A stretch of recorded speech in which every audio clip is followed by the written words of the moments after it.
Yeah. Yeah. Okay, now go pull up your, so get them side by side, like, because you want to be able to look at them every so often, but then you Oh, need your I'm sorry. LMR to get going. Okay, you're live, go ahead. Borat? I've seen Borat. Oh, no, I've seen just like Okay, now YouTube clips. We're live. Okay, we're live now, guys. Morgan? Go ahead and click that. All right, everybody. Good. We will call this meeting to order. The time is 6:05 on Wednesday, October 21st, and this is a regular meeting of the Vineyard Planning Commission. I've asked Bryce to start us off with an invocation, inspirational thought, and/or pledge of allegiance. Oh, dear Heavenly Father, we're thankful that we could be here today to discuss the needs of the city. So please bless us that we will be able to plan correctly, that we'll make good decisions for the citizens here, that we'll be able to make the city the place that we all want to be.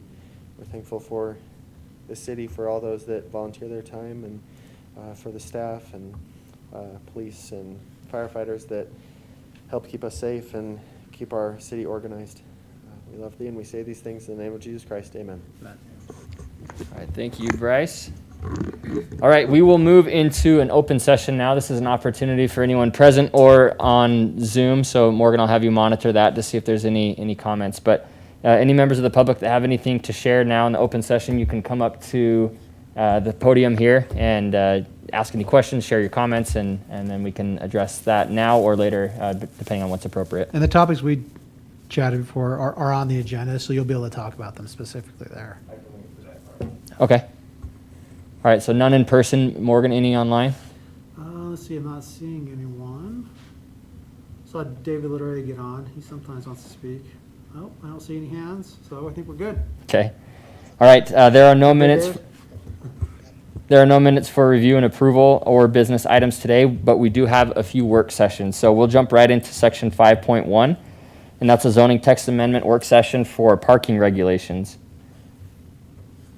Great, thank you, Chair and Planning Commission. So I think everyone can see this. Let me know if you can't hear me. You guys are right if I take this off while I present? All right. Permission granted. Permission granted, great. So anyway, we have several text amendments that are on tonight. The first is in regards to parking for recreational uses, and that would be commercial recreational uses. We do have the applicant on. This is an applicant initiated, Jason Perry.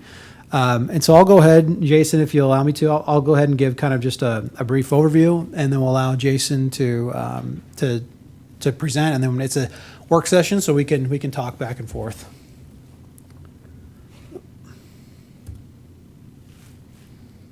Change. There we go. Yes, applicant is Jason Perry, and the consideration is for a reduction of parking for the indoor recreational uses.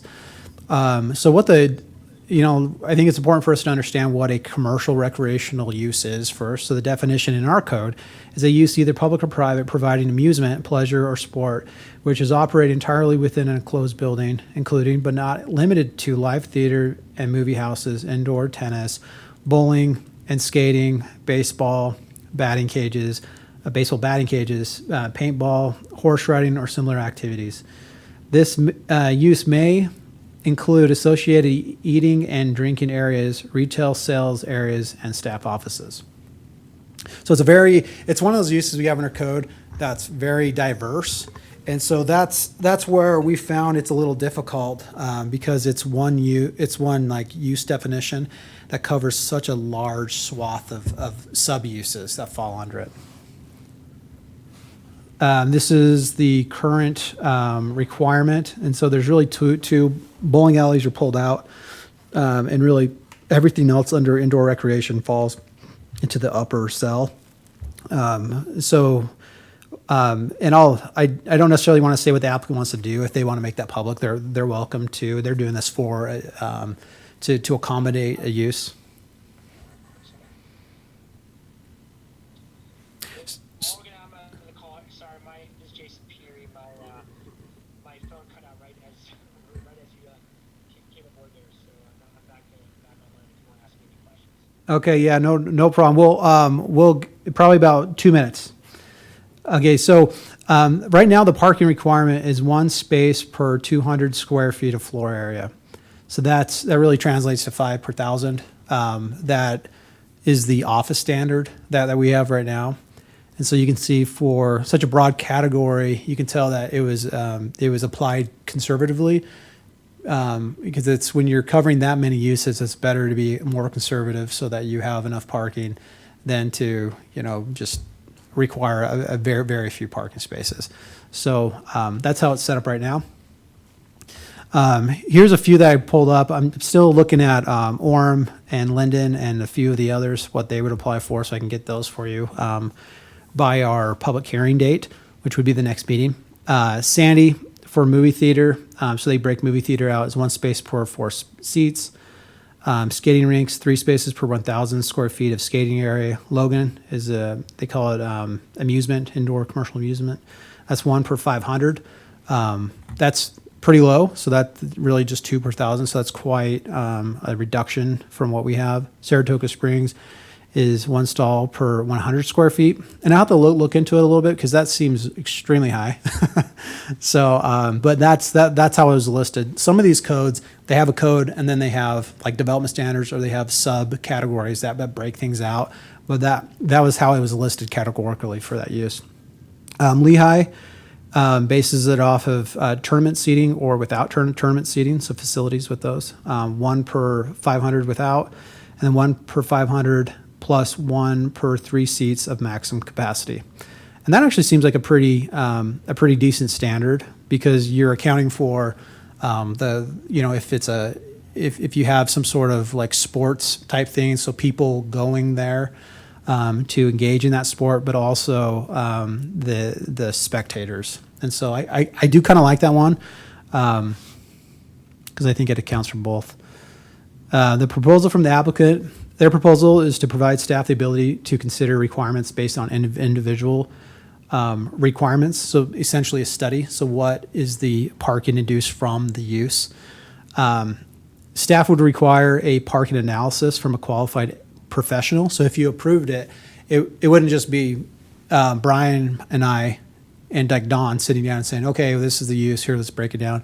Most likely we would require an actual parking analysis that takes the specific use, analyzes empirical data. IT does have some data based off of uses, and they do have some parking standards that some zoning ordinances base their standards off of. But also they could do things that are very specific to the use they're proposing. As I said, indoor recreation is a very large category. And so this would allow us to drill down to specifically what is being requested, and then have an engineered parking study or something from a qualified professional that can dig into it. You remember Ryan Hales with Hales Engineering? A lot of traffic engineers also do parking analysis, and so do a lot of architects do as well. It's kind of like a subcategory that they do professionally. And so there are people out there that understand parking at a very high level that could provide us with a report. Those can be fairly costly, right? Parking studies. I Yeah, mean, much more than an application fee. But in the end, it would be a lot cheaper for them to, so let's say right now they're proposing a use that really only requires, that demands maybe 2.5 stalls per 1,000 square feet, but we apply a 5 standard, 5 stalls per 1,000 square feet. You could be requiring several thousand square feet of their lot to be dedicated towards parking when it doesn't need to be. And so that's the cost of the real estate, plus their stormwater implications, and just overall, underutilization of land, which does affect the city as well. If we require more parking than is actually needed, then we can come in a situation where we're actually, especially commercial property, where we're from an economic standpoint, we're underutilizing our resources. So I kind of do like the idea. So that's kind of the last bullet point. It may be helpful for unique uses. So we do have a lot of uses, and so maybe instead of if the planning commission is interested in going this route, we could have we could take 5 or 6 of the very large categorical uses, and then allow for a parking study to do some sort of reduction to those specific uses. That's I believe that's all I have on this one. Jason Perry's on. He's on. Yeah, I'd, so- I'd love to hear from the Wanna go through? applicant if he Yeah, has let's see if anything I else to add. Jason? Jason, you're up. Let's see. We lose him again? Looks like he was on his phone. He made His last name is Peary, right? Not Perry. Oh, Perry, right. Jason, can you hear us? Well, while we're waiting on him, if you let's discuss it. So, what Yeah. are your thoughts? So, first question is, right now with this proposal from the applicant, it wouldn't change the existing uses, but if there are these unique uses, there would be the one-off for this study. That's the proposal?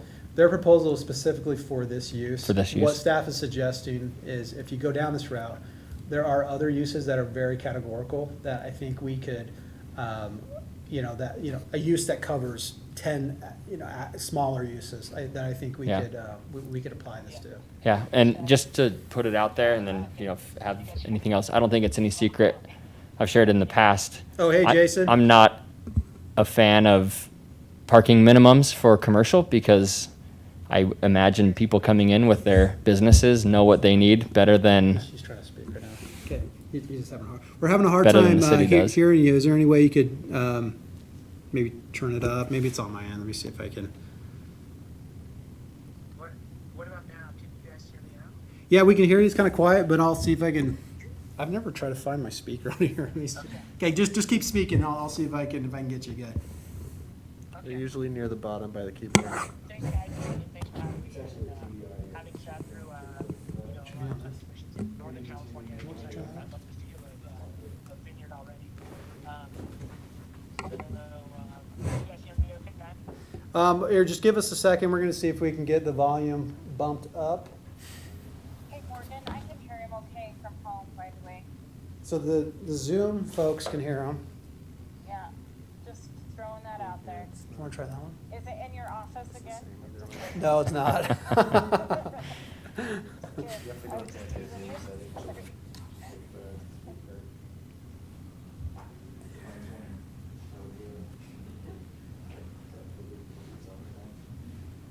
Here, well, Jason, just keep speaking, and it sounds like everyone on Zoom can hear you, and I will do my best to relay things. I could also call Morgan like someone's cell phone or. Yeah, call me.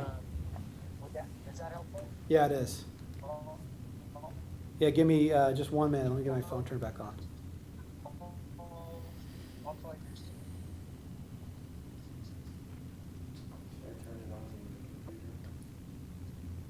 He's going to call my cell phone, then I'll just hold it up to the speaker. I've talked with a lot of people, and it says the hardest meetings to facilitate are the hybrid between Zoom and in person. So you always run into these.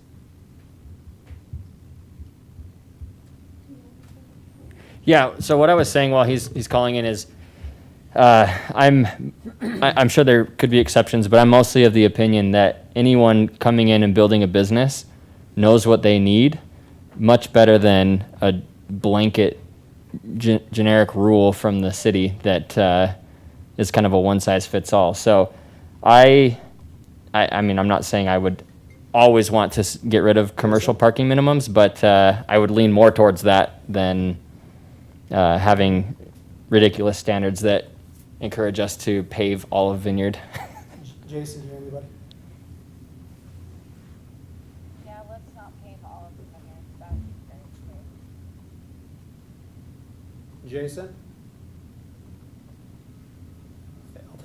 He's in California. Hey, Jason? Yeah.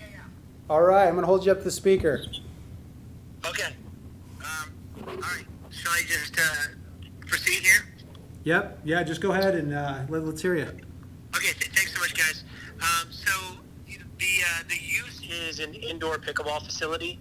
My partner Case Lawrence and I were the primary owners of Circus Tricks, which is the largest indoor entertainment company in the world. We have 321 parks, mostly trampoline parks and ninja courses. It's just fun, recreational, physical stuff that has gone great for us, and so we feel like we know the space really well. We also are huge pickleball enthusiasts, to say the least. We won't go into the depths of our depravity with pickleball, but we play a lot, and we love the game, and we see the sport booming all over the country, and particularly in Utah County.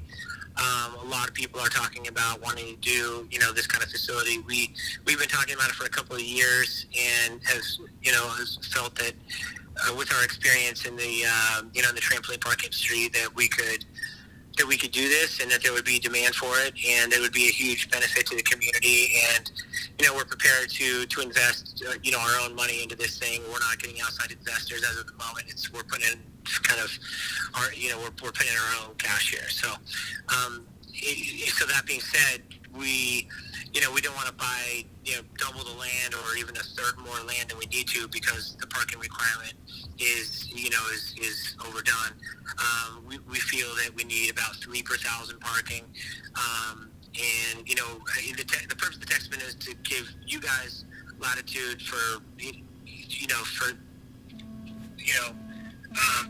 this project or any other project to be able to to modify parking requirements based on whatever the use is, as Morgan said. So and having with our trampoline parks, we have a capacity generally of buildings of comparable size, I would say generally 40 to 50,000. We're going to do about 55,000 here probably, but we have a jumper capacity of about somewhere between 120 to 160 usually, and our parking is approximately 3 per thousand for on average for our buildings. And in this case, we're planning on doing 17 courts. We've talked about possibly doing some courts outside, but probably not. But if we just did the 17 courts inside, at full capacity, it's 68 people.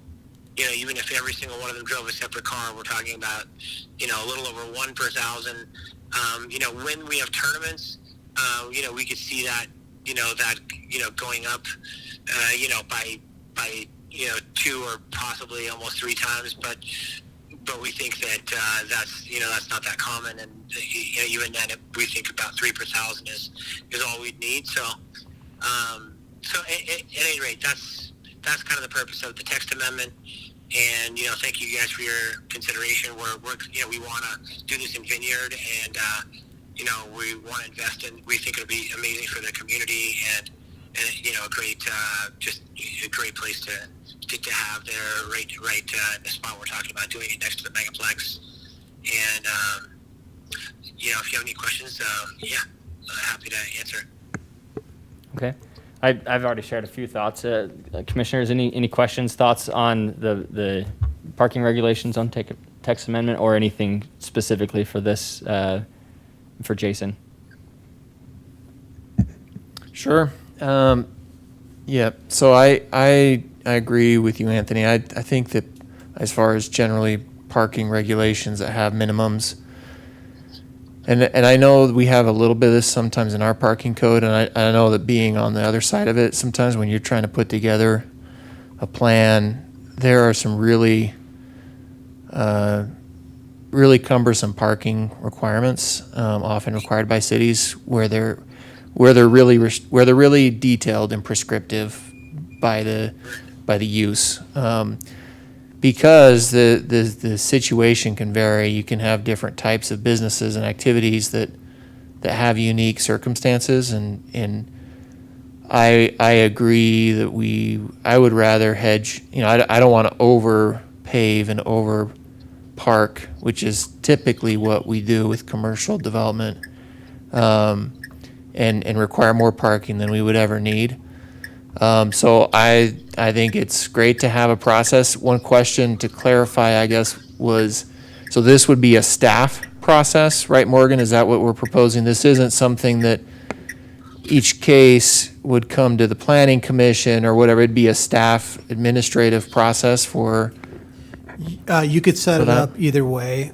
You could have like a baseline up to 20% could be reduced by staff based off of the study, and anything above that could be approved through the planning commission. So, I mean, it's nice if they're requesting a lot that they go through a more involved process than just a staff level. But I think, 20 to 25% would be sufficient for staff. And then if they wanted to go above that, and they could do it through the site plan. All buildings have to go through the planning commission anyway, so they would just prepare their parking study at that time.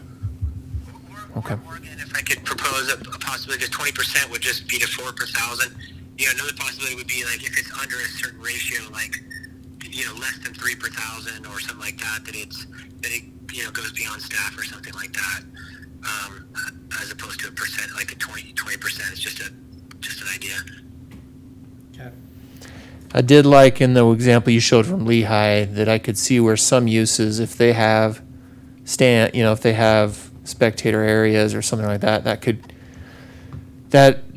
the number of people and they were attending an event like that would vary a lot from a facility where you just have open courts and that's it, right? Then obviously the area, the square footage, that's hard to predict what your parking demand is going to be if it's a sports type facility, it's a basketball court, a pickleball court, where you don't have a lot of dense use of that square footage of that commercial building. But there are but if you have some spectator stands or something like that, then all of a sudden the density of people required, that would be in that type of space drastically differs. And so, anyway, I think it's good to have that flexibility, whatever we decide that criteria be. Jason, that raises the question, do you anticipate having a tournament seating? There's going to be one sort of center court where we anticipate there being about 60 to 70 seats, but no, nothing, no other seating that's planned as of this point. It should be, I guess there could be, if we really decked it out, maybe we want to do 100 seats if we had. If there are other people, I think that there could be other spectators that may come and watch. Maybe there'd be 100 people that come and watch.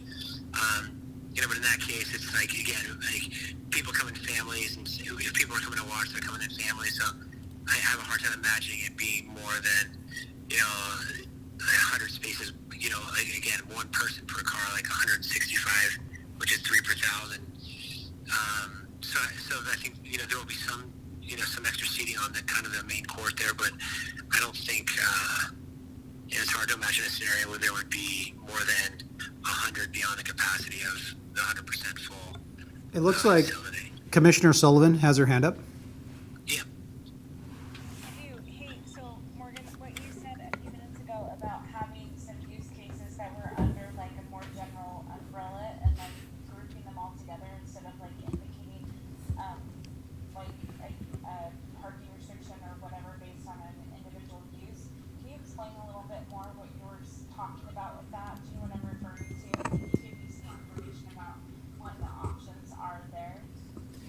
Yeah, absolutely. So I think what we could do is allow for the parking study as a means to reducing parking standards for categorical zoning uses. And what I mean by that is you could take something like an assembly use.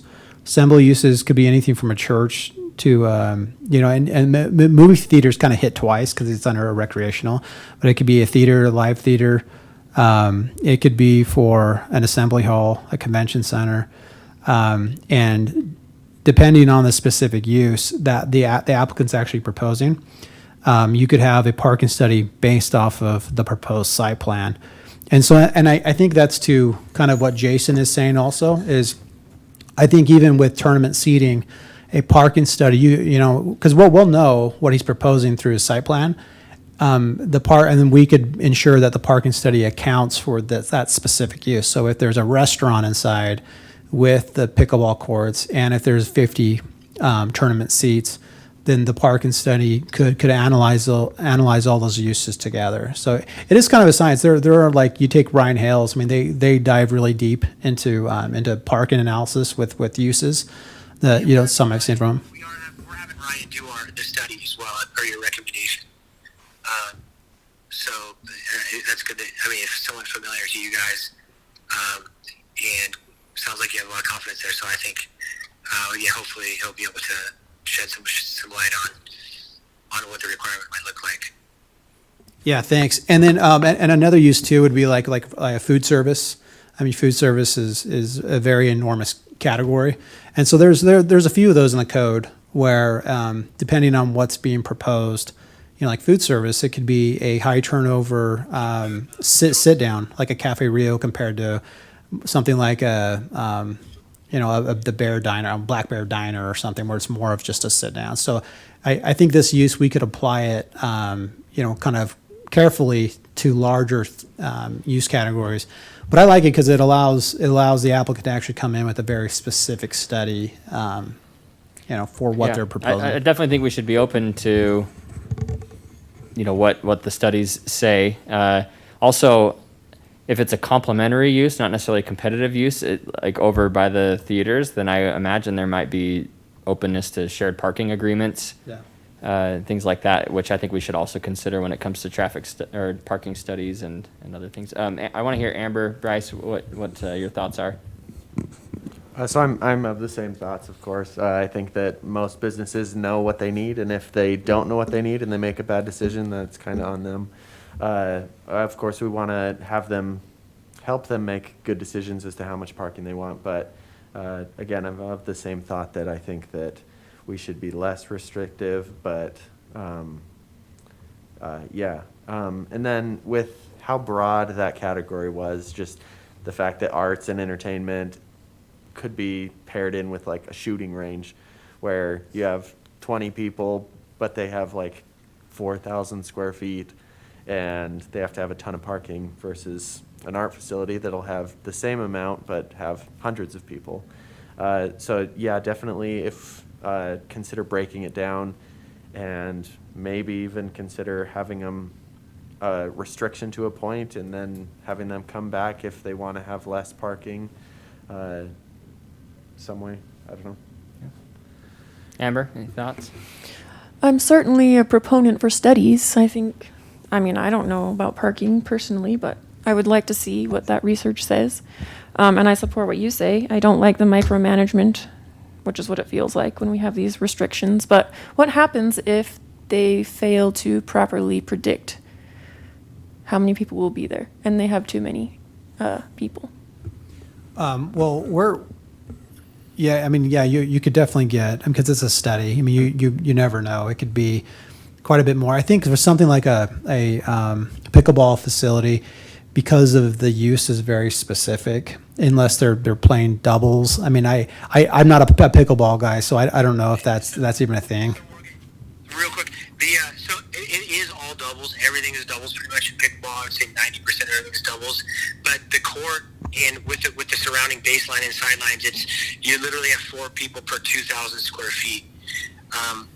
Of course, because you're 35 by 64, and so it's like, you got about 4 people per 2,000 square feet, and you can't, and that's why I don't know if there's a fitness designation or something like that could be applied as opposed to just recreation, because I don't know if it makes any difference, but ultimately it's it's a fitness thing, but you really can't have more than 4 people per 2,000 square feet, aside from the little breeze way areas that we're creating so that some people can watch, and not a lot of people like watch except for when there's tournaments. You might have you'll have some families come and watch, but if you look even on like pro pickleball on ESPN, there's like 20 people watching, like the top guys in the world, so while a ton of people play, it's not like a big spectator thing. Right. But if there is insufficient parking, I imagine this applies to other businesses, not just this one. What happens then? So like the movie theater, it's a great example. People stop going. There's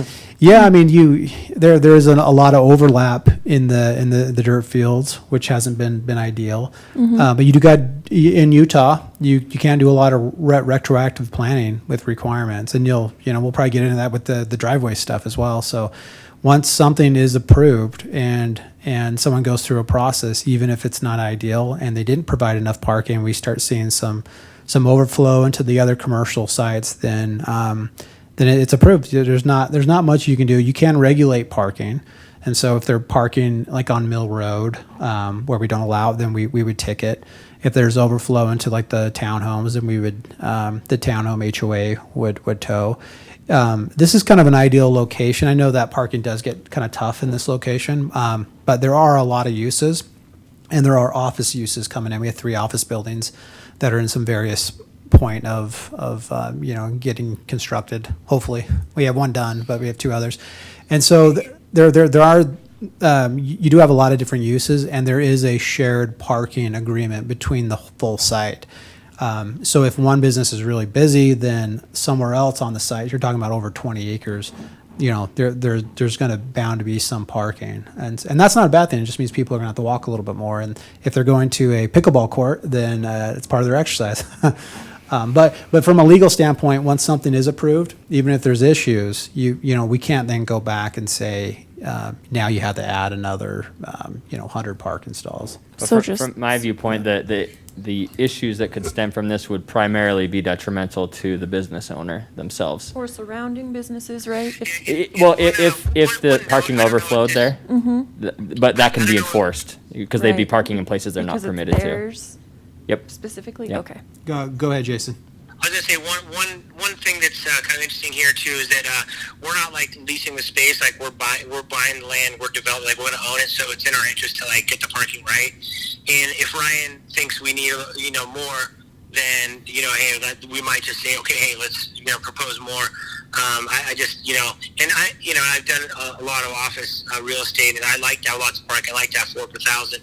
It makes the building more valuable when you sell it if there's flexibility. But in the case of the kind of retail that we're talking about being there now and possibly after we leave, if we heaven forbid if things don't go well, and just looking at this use, I just think that to have the flexibility to look at it and say I think it's I think he might come back and say it's 2.4 per thousand, but if he says 3.5 or something like that, then that might be 2. But I just know it's not 5, and so I just don't want to buy extra land. Like it's got to be something that pencils. And if we got to buy an extra acre, then it's like it's just anyway, you get where I'm going.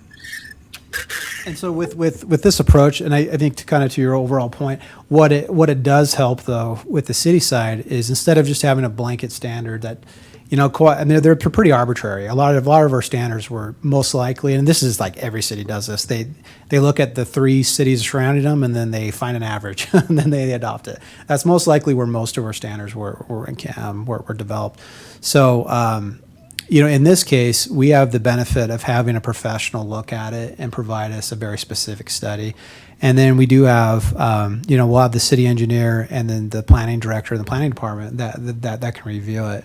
And so on our side, we're going to have a city engineer, in this case, Don. So I would imagine, a study coming from Ryan Hales, I would sit down with Don and we would analyze the parking and make sure that we had some, that at least we felt safe on our side. And if we didn't, then we would discuss it with Ryan or whoever was doing the study, and we'd ask them to look at specific things. So I think there's a lot of staff work with whoever the professional is putting the study together that would need to occur, so that when we came to you in a planning commission meeting, we would be able to recommend approval. And most likely, regardless of how it's stated, a parking study would accompany the site plan, because you are still, unless it's the minimum requirement listed in the code, if it's a reduction, you're still approving that. So I really don't see any way that the planning commission doesn't get involved. But it wouldn't create any more time for the development process because you're still reviewing the site plan. But anyway, I think there's a staff level and then there's the planning commission level, and so I think there's some good checks and balances. But still, you can have like the movie theater. Movie theater is a great benefit to the city, but there is a parking issue there. So can I So- clarify? This Yeah. study we've been discussing, is it merely for this business or is it for the city? I couldn't hear the question.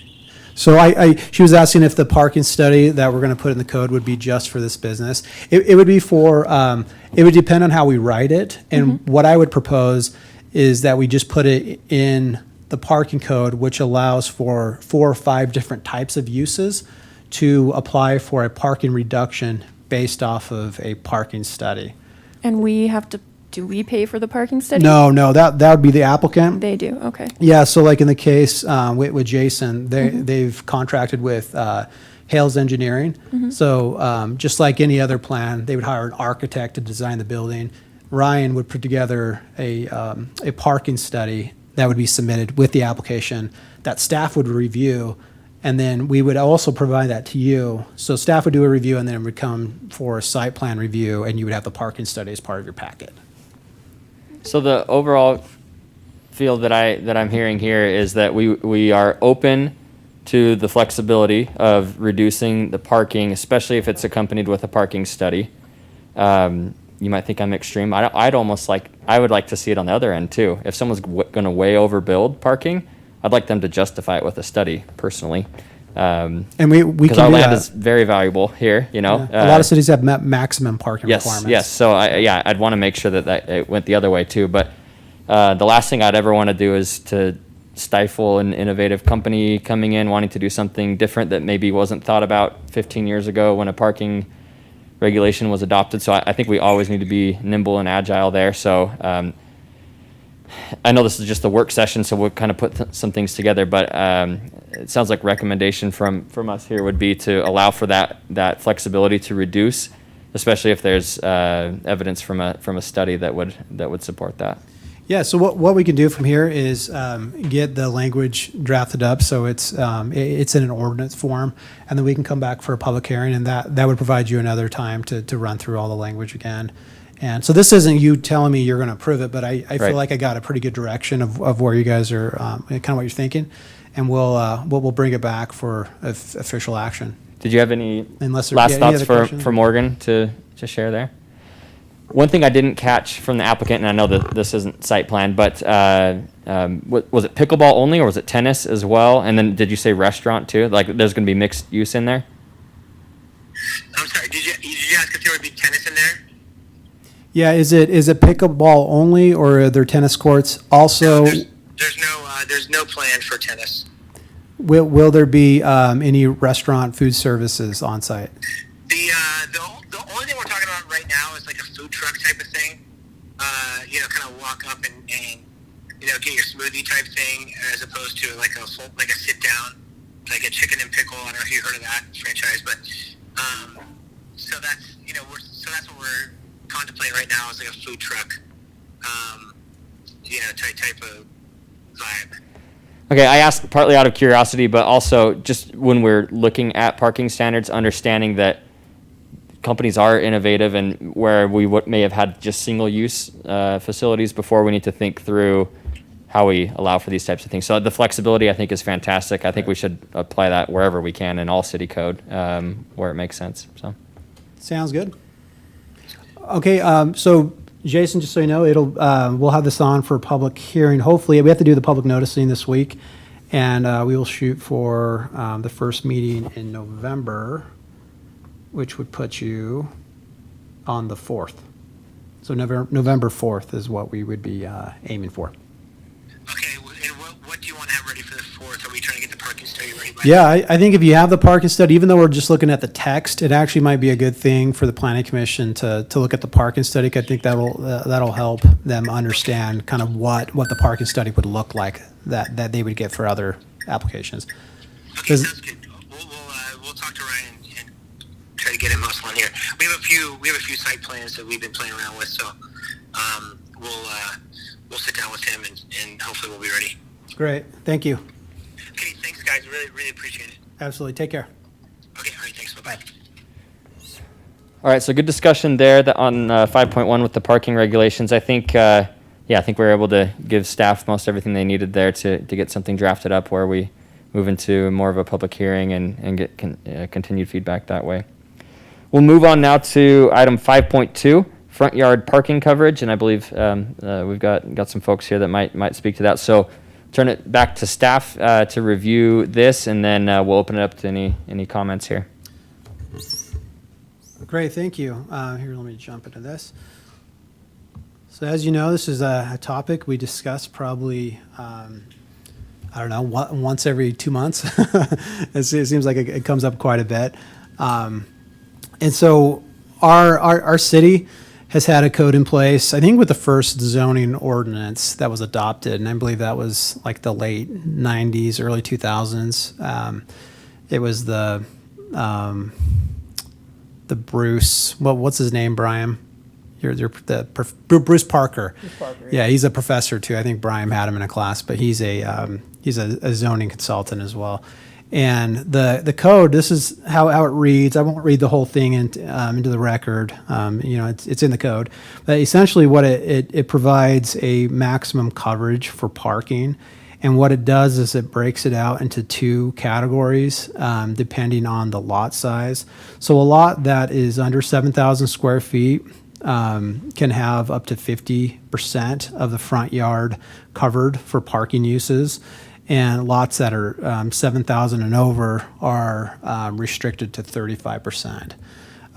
This is a standard that's actually, it's similar with a lot of cities throughout the valley. The problem is most of the cities in the valley were developed historically. So they had a main street and a downtown. And then in the 50s, 60s, they started to see some of the farms develop. And those lots typically were an acre to half acre to 10,000 square feet and up. Like if you go through Orem, you don't find too many, the newer development you do, but typically you're going to find an 8,000 square foot product and above. In our city, I would say probably over half of our single family building stock is going to be under a 7,000 square foot. So we were built much more compact. And a lot of those are 35 to 3,000 square feet. So we do have some fairly small lots for even detached single family, almost to the point where you're like, why didn't you just do townhomes? Because there's not much of a difference when you get really small. I think we even have a couple 2,900 square foot lots, and I believe townhomes on average, the aggregate of the land, kind of as the density goes, it's like a 2,500 square foot per townhome if you take all the land. So I mean, really density wise, you're almost at an attached housing standpoint with a lot of single family detached. So our code has really created some issues, and part of it is in how our building permits have been reviewed historically. We've got a great building department, and they've done a great job. The zoning department, we have planning and zoning. We were basically 4 years ago is when I started. I was the first planner, and before then there was a consultant, and a lot of these types of things weren't looked at. And so slowly kind of the reviews have phased in as we've been able to get more staff members. And so there are even a lot of building permits that you look at that have been approved that exceed the coverage. And so, it's a type of thing where you do have, that would be considered an administrative error, but it's still approved because it's been approved. So it was an error that was done administratively. But it puts us in a spot where, a lot of those you can't then go back and say, well, now that you constructed, you need to now take out, 1,000 square feet of your driveway, because that obviously would put a lot of people in a pretty big hardship. So anyway, that's an issue that we're dealing with, and we do allow for accessory dwelling units. That's an important part of our housing program in the city. Our housing costs have gone up substantially, and the ADU program has allowed people to offset some of their mortgage, and to, in a way, I wouldn't say it's affordable housing, but it allows for more of a moderate income into the city. We don't have any officially designated affordable housing through HUD. And the other thing it does is it allows for renters within a traditional single family neighborhood setting, which is a very positive thing. And so kind of that also sort of does kind of conflict, because to have an ADU, you need to have a larger front yard, because it requires that fifth space. And a lot of times that would be what is put on the side, and to get into a side yard parking situation, you need to have the runway up to it. So that's the issue that we're dealing with. We have not done a analysis where we've actually gone out and counted every single house and then looked at the coverage. We are planning to do that, because that is an important thing for us to understand, like what is in compliance and what is out of compliance. We do feel at this point making at least the two standards equal. So making everyone a 50% standard, we feel would be a much easier thing to administer. that you would have from an administrative standpoint, less errors as we review permits. And also it would provide kind of the benefit to those larger lots. Those larger lots, by the way, still are pretty narrow. So it's not like if you're a 5,000 square foot lot compared to a 7,000 square foot lot that your front yard is enormous. Typically you're about the same. You might be 5 feet wider. So there's not a huge difference. It's definitely not a 15% difference between the two. So we feel like that's a good start to get a lot of the current stock out there in compliance. So that would bring a lot of them. There's still a lot that are out of compliance, even at the 50%. I mean, you look around, there are some that are up to 80%, and I would in no way recommend going in that direction, even if there's people who are out of compliance, because that, we don't want to be a concrete type city where your front yards are all concrete. I mean, there is an aesthetic standpoint or point that also connects with quality of life. Having green space in neighborhoods is very important. So we need to try to find a good balance. There could be an opportunity if someone goes above 50%. So bullet point 2, I talked with engineering, and they actually don't think that they would need to look at the stormwater if they went above 50%. Talked with Chris Wilson, and the feeling is that they've done a really good job from a stormwater standpoint in engineering the stormwater systems for the neighborhoods so that they accommodate a 100-year flood. The requirement is only, I think, a 25-year flood. So, once in 25 years, the top flood, that's what the standard is, but they engineer it for a 100-year flood, a lot of the neighborhoods. So they actually feel it's not really a stormwater thing. So if we went above 50%, that's a conversation if you guys want to have it. We would feel comfortable from at least a staff level bringing both up to 50% right now. So that's, from we'd love to hear kind of your thoughts. We've talked about it a few times. Is there interest in going to at least the 50%? Is there interest in going above it? You have a couple members from the public here. Definitely want to hear from them. Well. Just one quick question. Sure. From an enforcement and catching this standpoint, do you need a permit to pour cement? No, you don't. How would we anticipate staying on this? I mean, I understand if you're building it and you want to have an extra pad laid, that might be part of the site plan, and that gets reviewed. I get that from the building department, but if it's something added afterwards, right. I mean, realistically, how would the city ever even be a part of that? Yeah, now we do the review for all ADUs and building permits, and so we're able to, at the front end, at least what the contractor is building. And we've been told this from a lot of the developers. What happens is the homeowner then just contracts out with the driveway person, and they come in and they do flat work. We do not require a permit now. We are kind of reluctant to go down a permit process. Right. How we could write the code, though, is that people that expand their driveways need to consult with the city engineer or the designee, because something we need to be aware of is like utilities and meters that are on site. You don't want those to be paved over, or some sort of public use being limited because of someone adding on to their driveway. And so we would put that into the code if we went down this route. But as far as doing like a flat work permit, that's not something that we anticipate doing. Yeah, not anything I was interested in either. I'm just thinking, from my standpoint, there is no point of having any zoning code, anything that we don't have a mechanism to enforce or plan to enforce. There's just no point in having it. So what we would do if this goes up, there would be a public education outreach. So everyone would receive kind of the utility bill. We would do Facebook posts. We would try to inform people as much as we could of the ordinance and let them know. And then from there, it would kind of be a way for us to kind of reestablish kind of where the threshold is and then start enforcing. We didn't want to do a big enforcement campaign because, I mean, right now you're talking about a couple people in the department, and that's a pretty massive thing. So once we understand where the code is going to be with this, then it provides us the ability to do enforcement. And if we did a survey of what's out there, it would allow us to do instead of a lot of retroactive, there may be a little bit of that. If someone does 80%, I mean, there's a certain point where it's too much.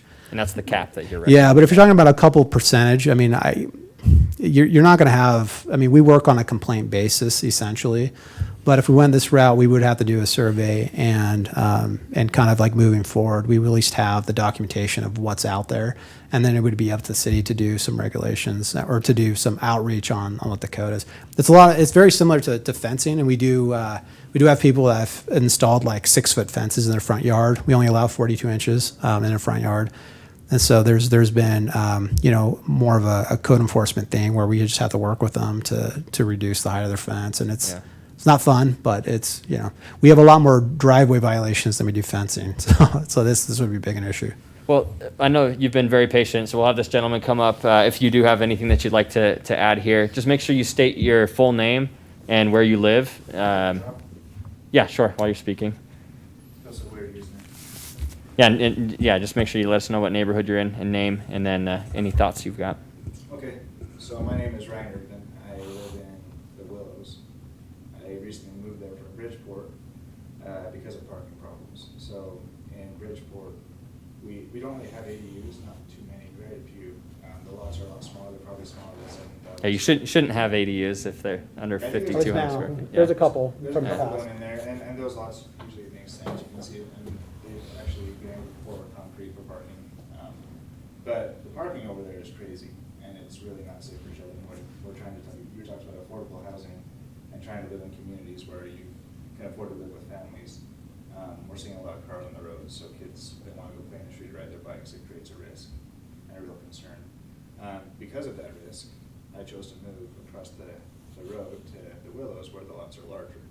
I intentionally picked a lot that was roughly 8,000 square feet and do the whole ADU model that you discussed recently.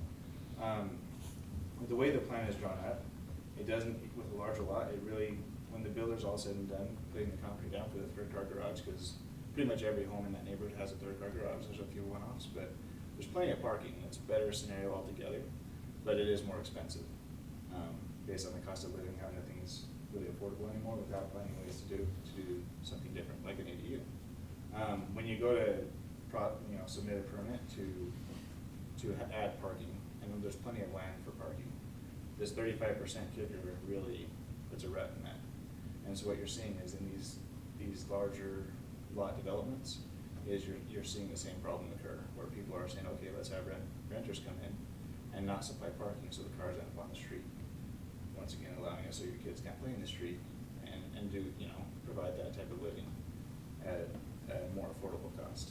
So I really like what you had to share with the 50% across the board, because when we're at 7,000 square feet, it really draws a hard line that prohibits people in this type of community from putting in parking, including myself. Another thing I wanted to kind of share is, like, when you look at this map, like what's designated as the front yard is like the front line. It's such a small segment, so when you take 35% of that, literally the builder gets to dictate your front yard, and you're paying upwards of $500,000 to $600,000 to not have any freedom with your property. On top of that, like, I thought, well, maybe it's because you need a permeable solution so that the water can drain properly, and that's kind of what I was told. The frustrating thing with that is there's no regulation on the back or the side yards, so technically I can do concrete all around my house except for the front. So if you're trying to get water into the ground, you've defeated that purpose, because there's no regulation or law. Yeah, and it sounds like we've spoken to the engineering about that as well. Not as big of a concern as maybe it was made out to be for you. They have stormwater ponds that Yeah. have been sized. Yeah, so I guess as a homeowner, as a taxpayer, like, it just doesn't make sense. Like, none of this makes sense at all, that I can't add like one parking stall so that I can have a renter in there. And I actually have enough spots to have an ADU unit. They'd have to park in my garage, which I don't really want, but I could do that.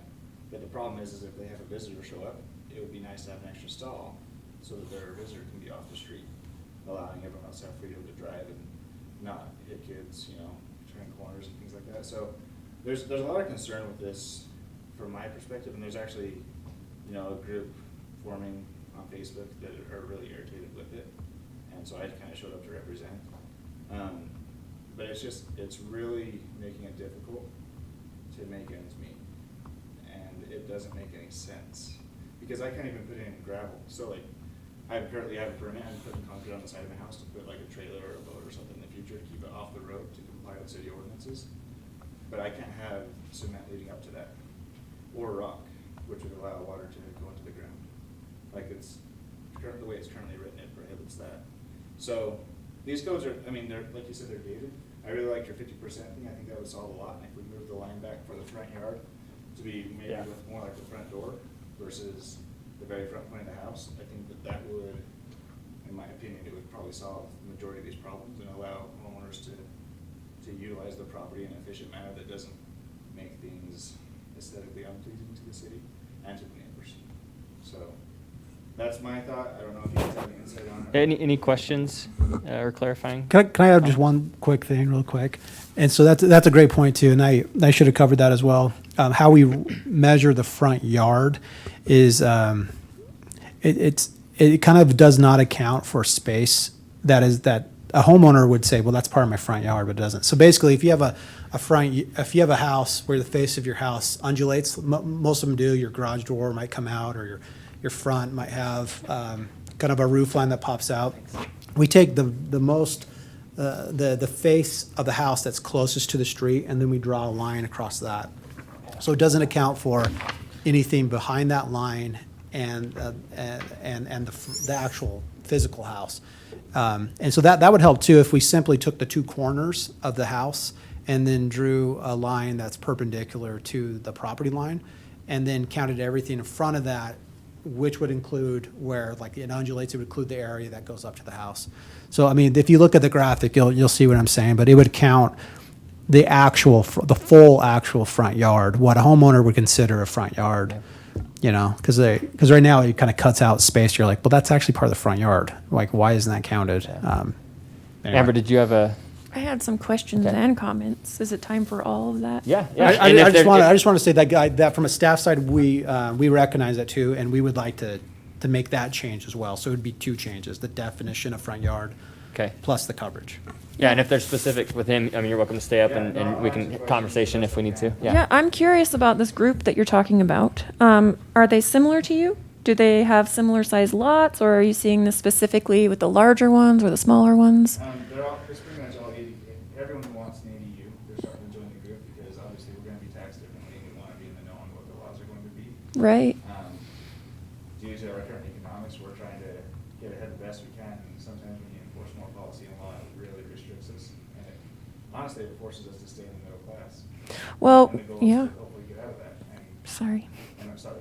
And if our laws force us that way, then that's kind of against what we want. And we've talked about that sort of thing with businesses and people's homes and things. That is a big concern for us, is we don't want, upper class people getting privileges that everybody else doesn't get. That's not fair. And obviously this parking situation is a problem all the time. So what I want to know is, what is the purpose behind needing these little tiny plots of grass that people don't even want? Is it all aesthetic? In most cities, it's a stormwater thing as well. Right, So if but you they're ta- saying that that's not. And so what our engineering department, I spoke with Chris Wilson, our engineer. We've talked a couple times about it, but they've done a really great job as the subdivisions get developed. Mm-hmm. They do a stormwater analysis with the engineering, and they size the stormwater system to fit. To meet and exceed what the minimum standards are. And I believe Don or Chris is on, so they could probably speak a little better to that. But so it's not necessarily stormwater. There probably still a little bit of that, because the more hard surface you're going to have, you may have some runoff onto your neighbor. Mm-hmm. The requirement is that you maintain your stormwater as much as possible on your property. But overall, the development has been sized to meet a pretty extensive storm event. Mm-hmm. And so that's not necessarily as much of a concern. The other thing is aesthetics and also just quality of life. It really is proven that the more green space that kids grow up in and that's in a neighborhood environment, mm-hmm. it's going to maintain your property values better. It's going to provide just a better experience for people that live there. And aesthetically, it's an important thing too. So you definitely don't want to get to a point where it's all concrete. Mm-hmm. But so that's why from a planning standpoint, we're saying we're in favor of moving it up, but not not to like a 75 or 80%. I mean, you do need some, because it does, from an architectural standpoint, having some green space, and Jeff can probably speak to us, it does soften the hardscape of the building, and it does help from just like an Right. overall design standpoint. Well, and with the Not to storm- talk as an architect, but am I off basis here? I'll get my 2 bits. Okay. Yeah. With the stormwater, my concern, I mean, I'm sure they have planned for storm events, but obviously the stormwater, you know, there's filtration that matters as well. You know, it's being cleaned when it goes through that. But if we make a change like this, that doesn't affect the smaller lots, right?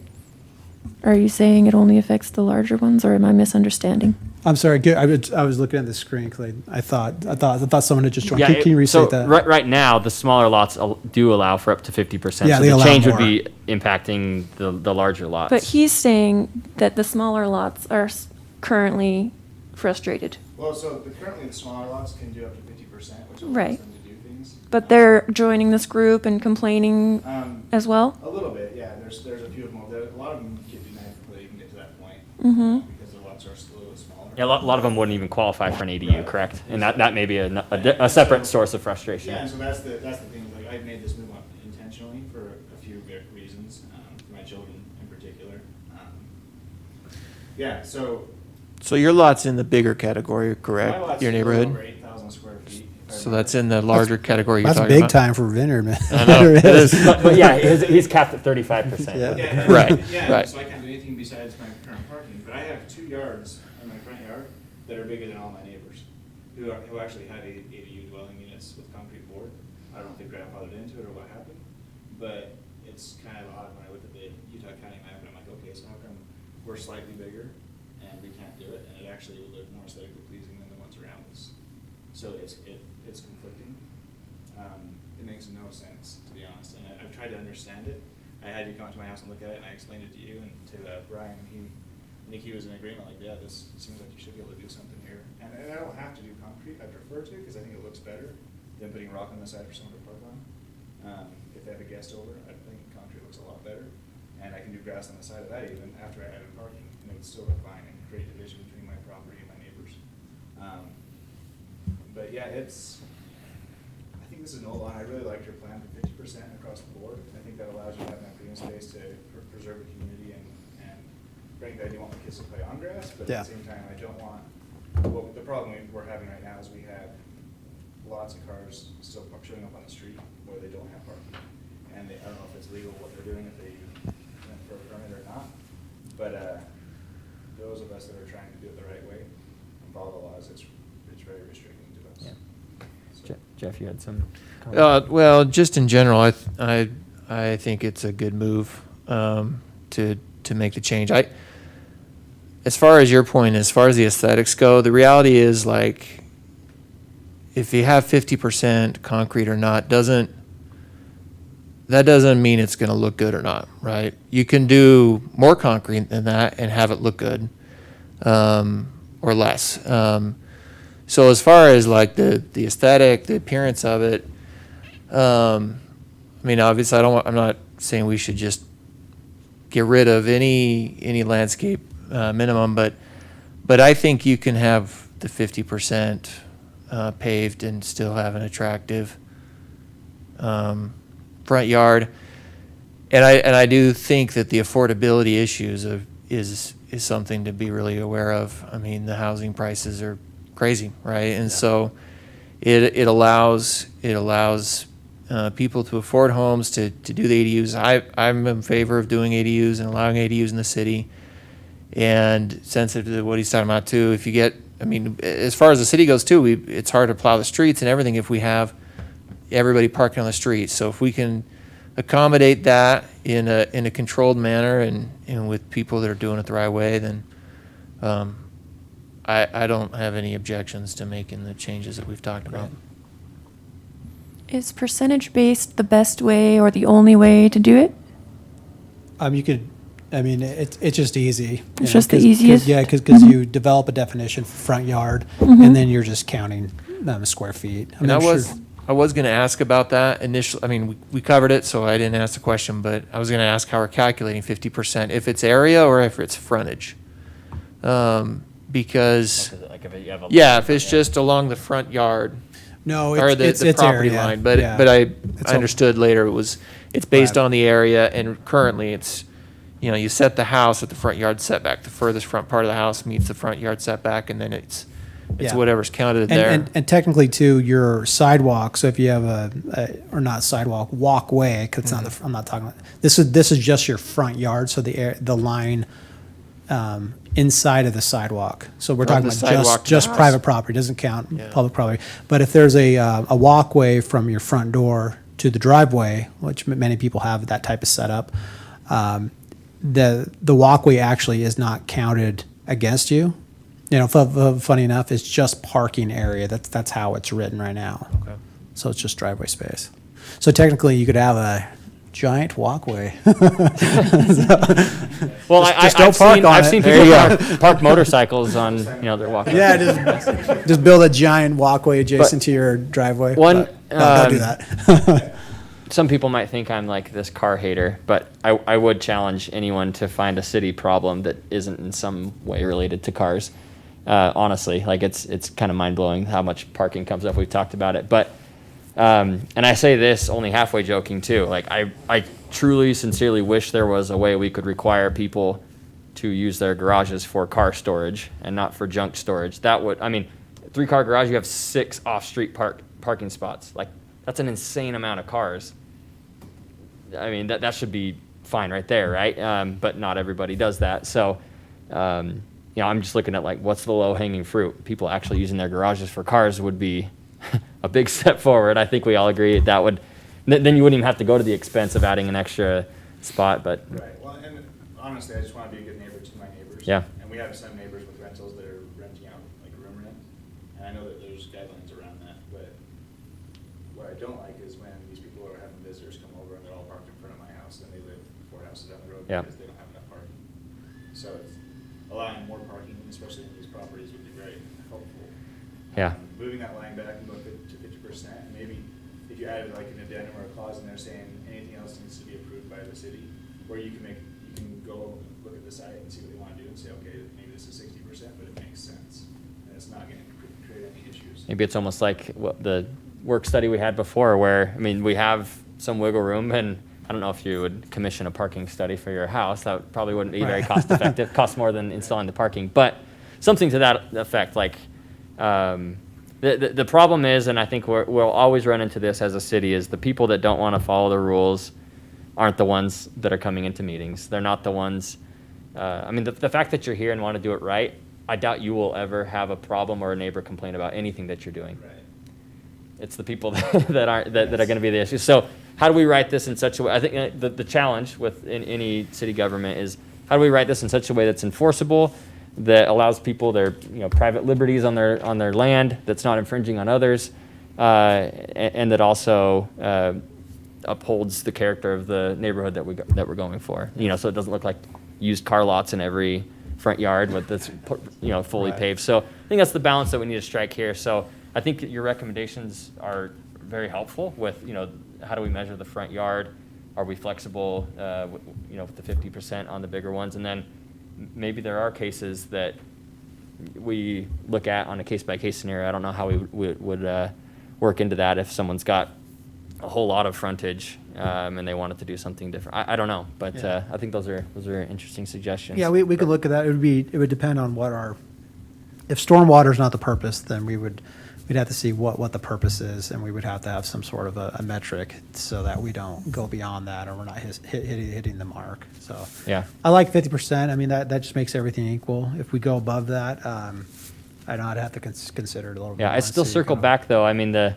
The people that are not going to follow this are the ones that aren't getting permits to finish a basement and aren't getting permits to do an ADU, Yeah. and it's difficult that way.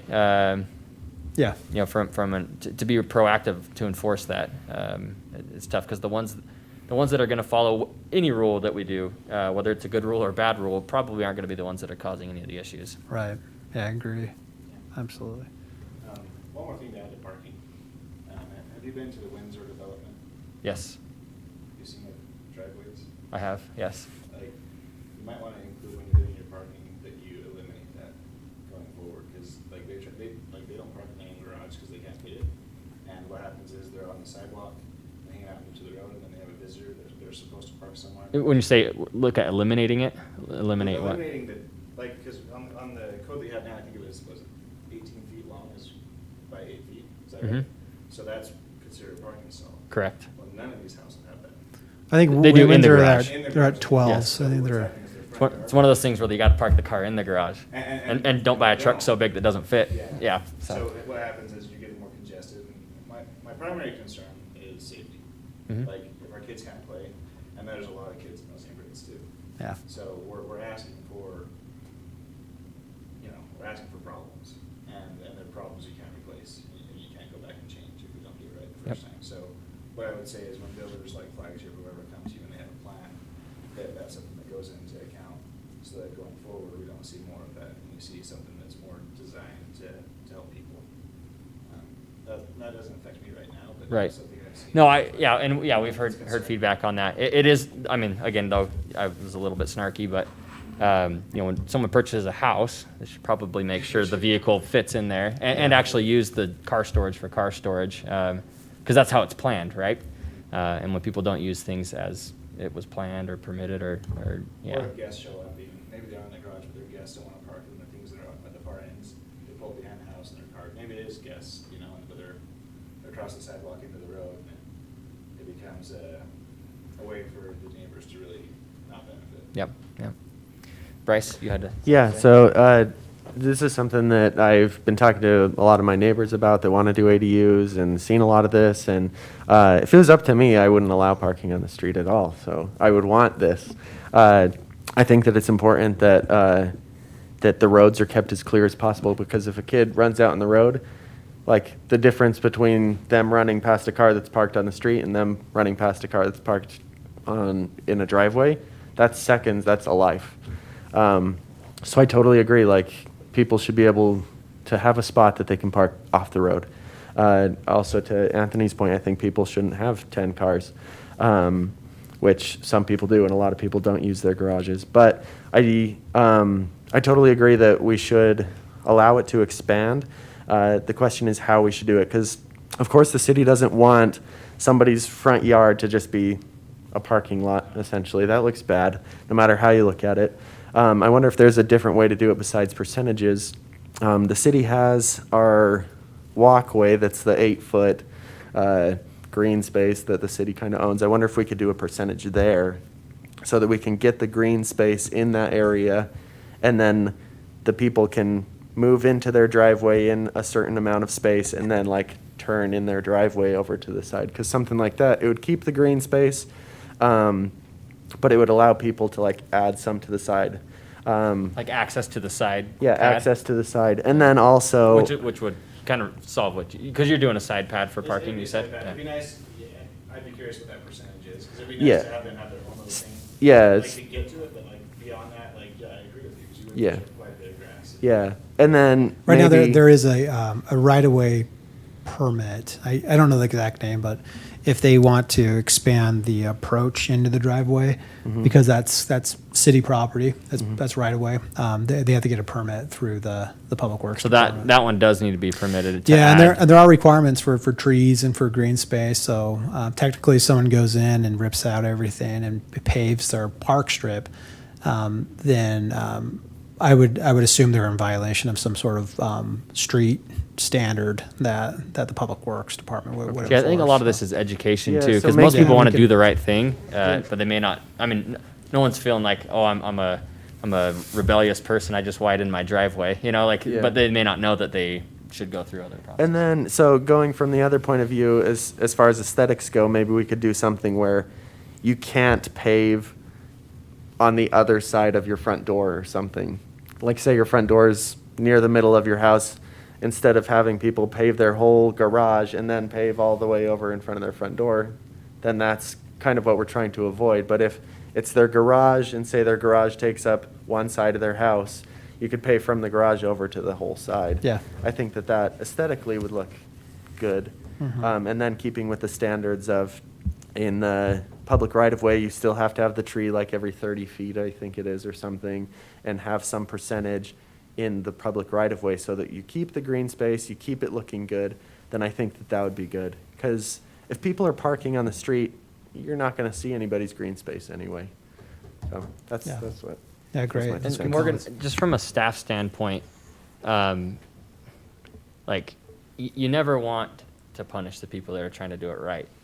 So what, I mean, if people are aware of ADU, is this just a code enforcement thing? If they are aware of people who aren't doing it right and kind of making ADU owners look Yeah, bad? yeah. I mean, I would. I mean, Is you that- don't want to like, be well, the. what's the best thing for if he's part of this group, you know, and they know, you know, they're trying to do it right. Obviously, that's why they're in Right. this group. But if there are people that aren't doing it right, Sure, what's there's the- a code violation process. You can submit a concern. It's essentially a complaint. It goes straight to Brian. Brian covers our code enforcement right now. We got a new person starting tomorrow that's going to help offload some of that. It'll take about 2 months before we can get that person to a point where they can do code enforcement. There's a lot of training that needs to happen. So, but yes, submitting a complaint. We try to get right on it. Brian does a really great job, but he also does a lot of planning, site plans, all the building permit reviews, and I don't know, he does a ton. So it's, so I try to help out a little bit with the code enforcement, but, I would say submit it through the online portal, and then we do a good job at following up. So that's quickly. helpful information then, So we're hopefully not- for that group, and maybe you're already aware of We're it, not as but- thorough as we want to be right now, but we try. Yeah. So. Can I Did just- you have anything else that you wanted No, to just share? Thanks for listening. Yeah, thanks for coming I have and other sharing. things, but not regarding parking, so. Well, yeah, we can chat We'll afterwards. stop too, if by, you or want, yeah, so, anytime. Or yeah, any public meeting, honestly, whether it's city council or planning commission, the open session, if it's not an item that you can speak to later, then you can share whatever. So I can share something really quick right now. That's Not open session technically, but go for it. You're here. But can I ask Doesn't something? really Well, we may. Can I ask something really fast? Have we ever done an assemble poll about this sort of thing? And can we? Yeah, we could. Because I think we should be asking the public so they feel like they're involved. There's a lot of vitriol toward the city because people don't understand the How to get parking and the involved and- streets yeah. and how to do, there's not clarity on the plans for that. So I think this would be a worthy poll. You may want to give the opportunity for the commissioners that are Yeah, online yeah. And then to did speak. you also have anything for this one? Okay. Yeah, commissioners online. I can't see the Zoom meeting, so I'm not. We got Shan, Tay, Okay, and yeah. Jessica. Go ahead, Shan. I think that the idea that Amber had about doing the assemble poll is a good one, because I think that we should maybe identify more things like that as a commission, that we can use that tool for, because I think it's really valuable for how we're collecting data from residents of the community. And I like that, and I totally support the 50% thing, because I think that is a good threshold. So those would be my two comments. I'm enjoying the conversation. Great. Yeah, thanks for that's sharing that's that. a great idea. With the assemble, who puts those together? Because I think it would be helpful. Sometimes I think the wording, we want to make sure that we're not leading one way or another. So I've seen a few that maybe could come across that way. We could help with. Yeah, I mean, we would work with Catherine. She is like Jake's. I don't want to call her an executive assistant, but she does a ton. She's Okay. like his secondhand person. But we could, yeah. I mean, I'm happy to put something together, and then we could even send it out to the planning commission for comments if you guys want to.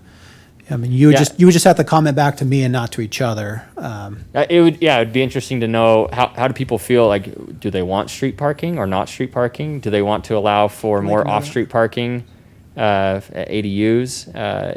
Those types of questions I think would be helpful, because we might find, well, just because Bryce and Amber don't like people parking in front of their house, most people don't care. Like, we might find things that Right. you're not expecting to find, and we don't know unless we ask. Well, Well, we and can't we've even been- we go ahead, you can't first. regulate street parking, right? Isn't that what they were saying in one of the last city council meetings? You can to a certain degree. We've like Leeserville the city council passed a resolution last year that allows for residents in a neighborhood, if there's at least 70% of residents that agree, they can restrict overnight parking, and that's actually been really good for leisure villas.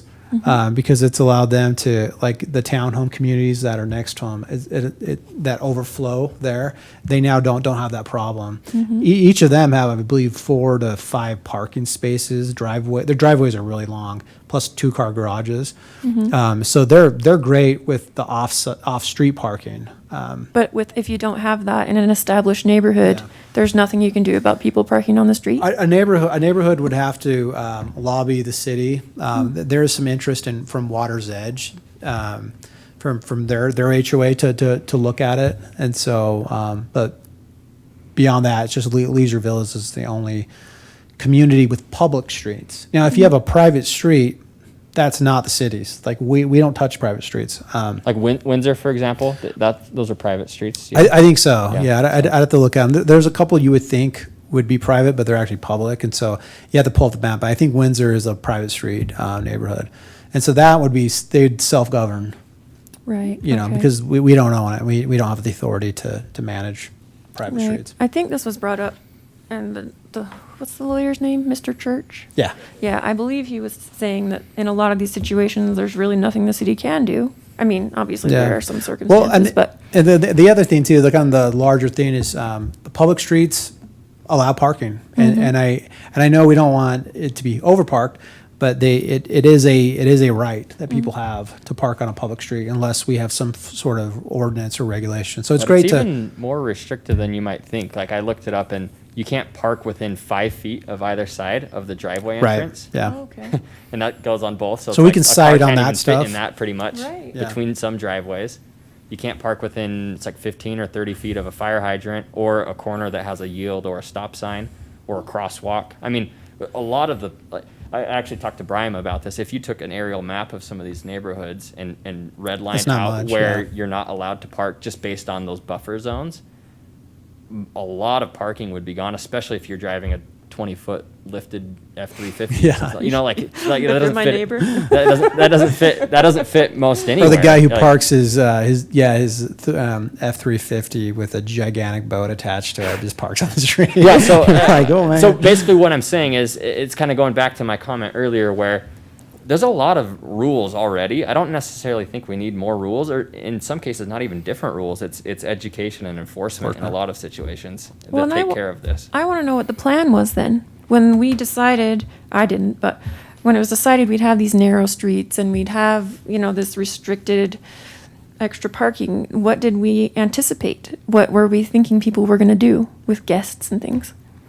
Park Yeah. in their garage Yeah, for they're one. in hopefully. their- It was all about the that was garage? always assumed, which is maybe Yeah. not a good assumption. Yeah. No, it's unfortunately not. Yeah, but- and if you want, we could sit down with Don. Don, what's great about him is he has the history of the city, from really the first subdivision. So he might, and I don't necessarily want to get into a big history conversation. Right, we don't Yeah. have to, but I think Yeah, the but public I think would if really, you want, we can. the public would really benefit from that because they don't seem, right? Do you understand? Do you hear a lot of people being angry about the parking and about the streets and they just, We can't do a cross conversation. Oh, my No, apologies. just for Yeah. with the. So, no, boop.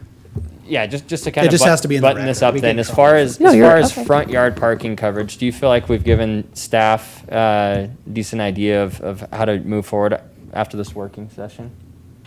And Morgan, do you feel like you've gotten Yeah, some good absolutely. feedback there? And Okay. you're welcome to answer, but you have to. Yeah, do you the just need to come microphone. up here if you've That's all I got was saying. anything. Well, else to only say. if you want. It's No, no I big don't. deal. Repeat your question really quick so that. I'm just curious. There seems to be a lot of anger about the way the streets were set up and the parking rules and things like that. Do people understand the goals of the city and why it was laid out that way? Or is it just madness? And why did you guys do that? I don't think they understand. I don't know if they're questioning it necessarily. I don't think they understand it either. I think that the hard thing is they just start assuming their neighbor's a bad person because they're parked on the road, and it creates more conflict inside neighborhoods versus just having it right to begin with. I know, so my last neighborhood, Bridgeport, cars all over the street all the time. You know, I always had that one person visiting that whips around the corner and just, going way too fast, and every homeowner's just like shaking their fist at it. I'm like, what are you doing? My kids play here. And so people put signs out like kids that play, and they're trying to like corral it, but it's still, I don't know. I think people need to understand what the city's trying to do and allow us to do something as well instead of prohibit homeowners from taking action. Well said. Okay. Yep. All right. I got plenty. Any last comments on the 5.2 before we move on to Just home real quick, occupation? with the Assemble app, if we do ask questions like this, we should make sure that we're doing it by area. Because you're going to hear a lot of anger in the Yeah. townhome area, like parking's bad, this is off. Yeah. Maybe the first question And is then- where do you yeah. live? Yeah. Yeah, because, Okay. yeah, just make sure it's. Yeah. done Willows by is going to area or respond neighborhood. different than the Locks. Yes. And yes. Yeah, and I think I could probably have a conversation with Amber off the record to kind of understand what, like, kind of the purpose of the poll, and then what we could do is put together some questions. I feel like I kind of understand it, but a lot of times we do polls, and like you said, they're sort of leading. So I want it to be, if we do a poll, that it's informational and that we get a lot out of it. So let's we can be. I don't want to just throw something out. Yeah, there, because if though, you so- ask, do you like it when strange cars park in front of your house? Like, Yeah. no one's going to say yes, right? So, I mean, that's not the Do question. you like strange men with? So with yeah, we need to trench ask it in coats? such a way that, like, if I'm responding to it, I might say no, I don't like street parking. But if it makes me think through, like, well, what happens when my parents are over for Thanksgiving? Where do they park? Like, if I'm thinking through all of it, like taking emotion out of it, then I can answer properly. And I think that's a good poll and a good survey does that. It lets you think through things clearly. Do you want your property values to be lowered? Yeah, so we don't wanna lead them too We've had a much, few polls that are. Did you have anything else you wanted to add on this, Bryce? You good? Okay. All right, well, we'll wrap that up and move on to 5.3, home occupations. All right, let me. And I certainly don't want to rush any of these, but I also don't want to drag them on. So No, the next ones are going to actually be fairly quick. Yeah. There, let me. Oh, that's the button I want right there. Okay. All right. So we have discussed this this next one before. It's only have on one side, but it's the home occupation use of an accessory structure. I put it back on there. I feel like I got your comments really solid from, I think it was like 2 months ago, and then we had some staff turnover. So we're going to move it forward. I want to just keep it on the agenda so that so that it's still moving through the process. The plan is to put it on for a public hearing in your next meeting on the 4th. And so if you have any questions, we can, I don't want to replow the field and make you all go through that again. It seems like generally the planning commission was okay for the use of accessory structures with the home occupation. And that it was more of a code enforcement thing. You wanted us to be more responsive if someone Any was complaints? like, banging, I don't know, they're banging pots or steel or something, I don't know, all night long, then we would be responsive through a code enforcement process. So we were going to move forward with that. I just kept it on, so it's still in the process. Is there any more questions, anything that you want to discuss about that, or we can move on? I didn't have anything else on the accessory dwelling for home occupation. No. And Jessica and Tay, I feel like we're neglecting you two as well. So I always see Shan. She's like on my screen. But if either of you have anything, please just jump in. Okay. All right. Okay. We'll move on to 5.4, accessory structures within side yards.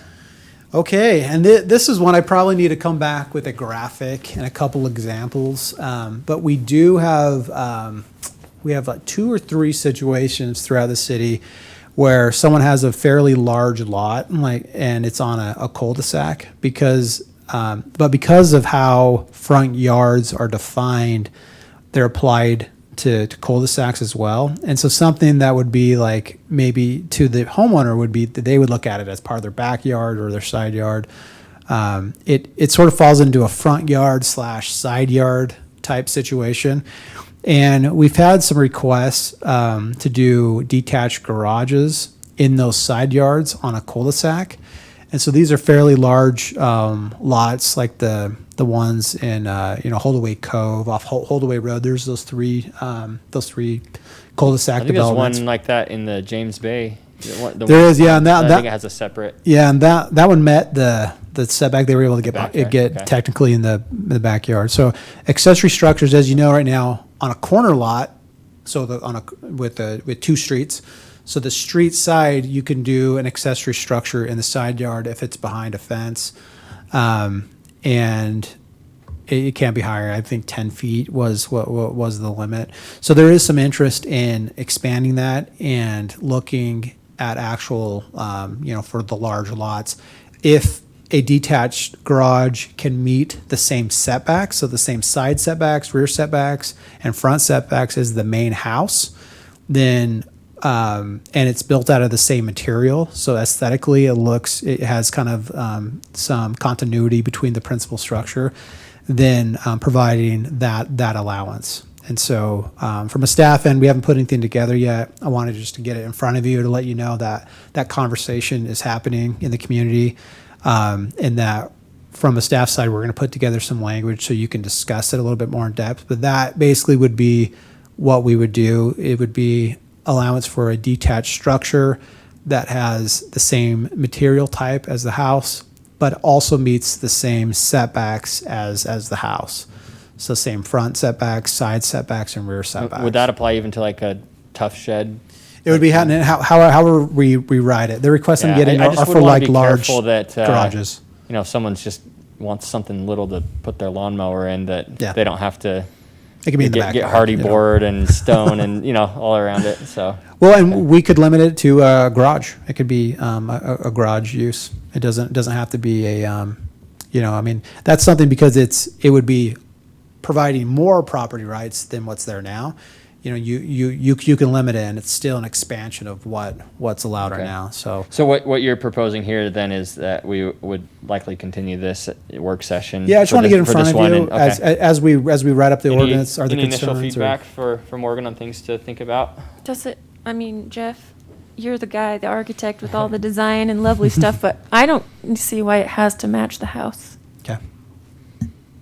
Yeah, again, what if the house is an ugly house? And we're matching the ugly house. So their shed Fine. could be prettier than the It house. doesn't, yeah, it doesn't matching. It's like a- it's hard to write codes and requirements that enforce. I know. And so, and I realize that.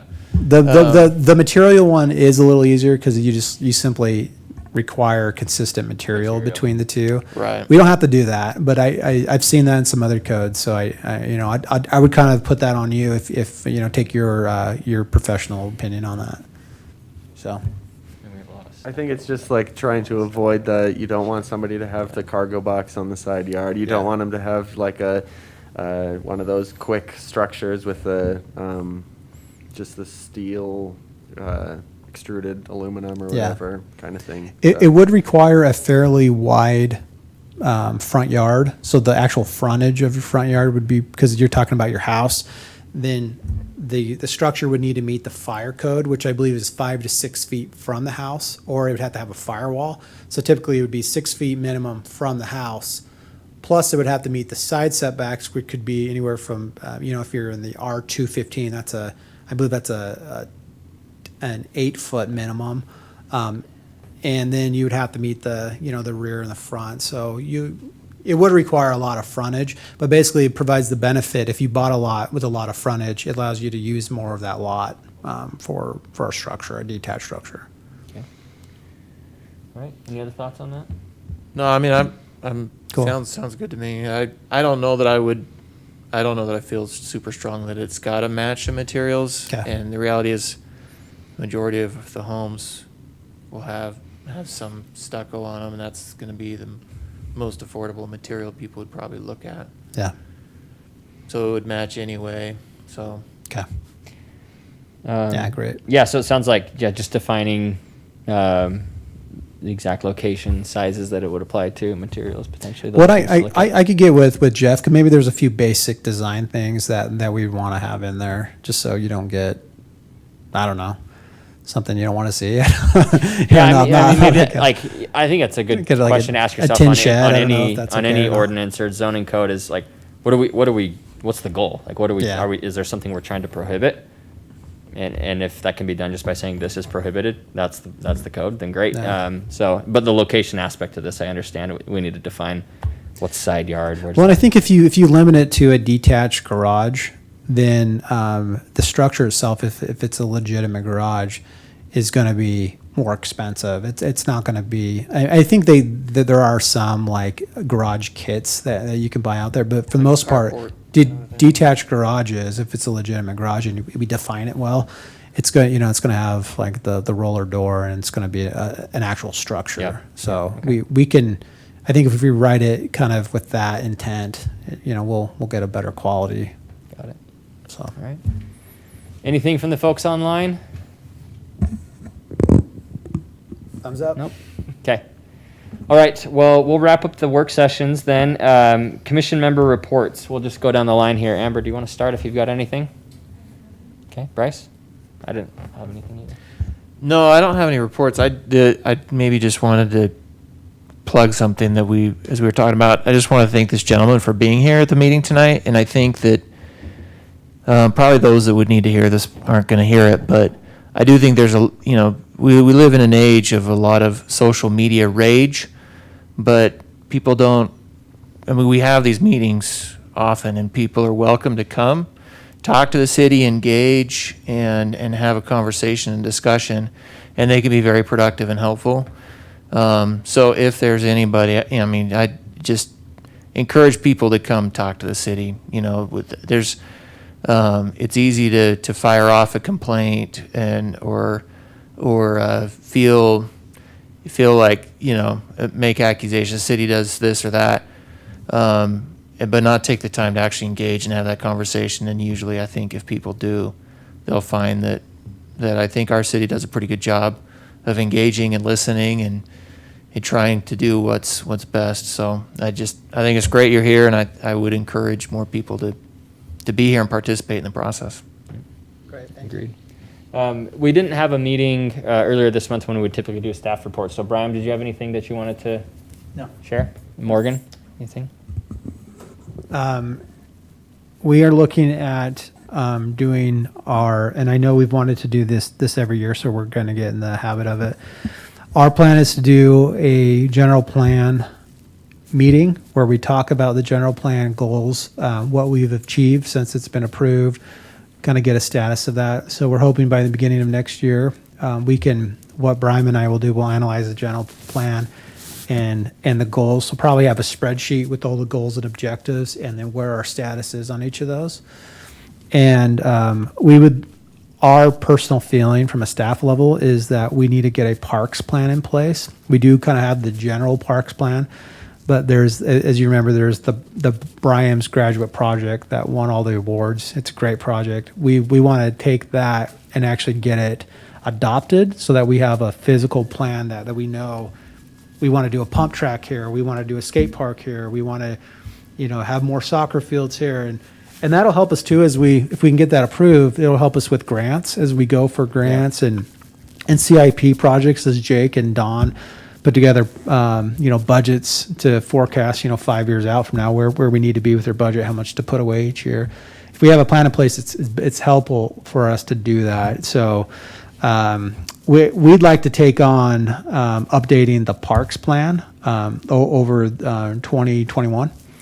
So that's kind of our goal, but we want your blessing, and so hopefully the first meeting of January, if you give us the nod, kind of officially, then we'll start down that. I love the idea of getting more into the general plan. In fact, I've been intending to do that more. This may be, I don't want it to be burdensome for staff, but I would love it if every agenda item had the related general plan goals there, because even tonight we're talking about the city wants this, the city wants that. It's like, well, do we really? Is that what's in the general plan? If so, it should explicitly say, and if not, maybe we shouldn't infer that.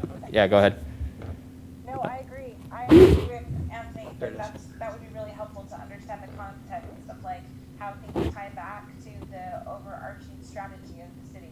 That would be really, really helpful. Yeah, or if we're talking about we have way too much parking for commercial use, it's like, well, I know that there's sections about improving bike and pedestrian access and reducing car dependency and improving public transit.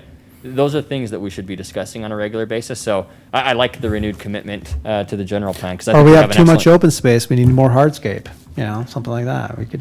I'm not sure if we find that anywhere in the general plan. It's on the general If so, I will rip the page out. So We just need more pickleball courts. We need a freeway going right through our city. Last question I had just for you. and this is a little bit tangential and more on the economic development standpoint, but the pickleball court that's being tossed around, you said by the Megaplex, is the golf facility still planning on coming in? We are in the process of talking to the original applicant on that, and so I wish I could just say, but we need to go through some of these meetings. That's fine. I'm with putting them. my citizen taxpayer hat on. And I Yeah. know the city's had some skin in the game there, so I For sure. yeah. I'll have to defer until Okay. we have some more information for them. But we are. Yeah, and I'm not the only one with Working questions with on them. that. Oh, and I yeah, think other we've- people know that the city had some. Yeah, I get asked about it probably once a week from a resident or from a planning commissioner. So. Well, So- yeah. All right. Any other questions for staff? Okay, could I get a motion to adjourn? I make a motion to adjourn. Thanks, Bryce. Do I have a second? I'll second. All right. All in favor? Aye. Thanks, everybody. See you guys. Bye. Thanks, everybody. Thank you. Yeah, remind me your name again? Ryan. Ryan. Yeah, I live in Lashona, so Bridgeport basically surrounds my neighborhood. Yeah. Hey, Jeff, So you maybe just seconded Phil, that? that's what we You want to just bring up seconded is- Me. Okay. I second. Is that fence on the trail being changed up. The reason I moved, the main reason I moved. Say that again about